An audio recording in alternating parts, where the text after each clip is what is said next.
How to activate your Caesars Rewards online account with your rewards number. Hi everyone, I'm here to assist you today. Without any delay, let's jump right in. First, open Caesars Rewards website, click on sign in at the top right. Then click on activate your online Caesars Rewards account. After you've clicked on it, you'll find this kind of screen. Click on activate account at the bottom.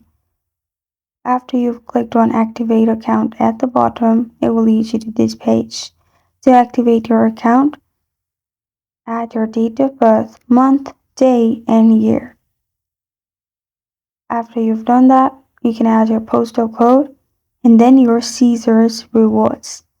After you have added your Caesars rewards, simply at the bottom, add your email address, create a password, and press on I agree. Press on activate account. And after you do that, activation will succeed.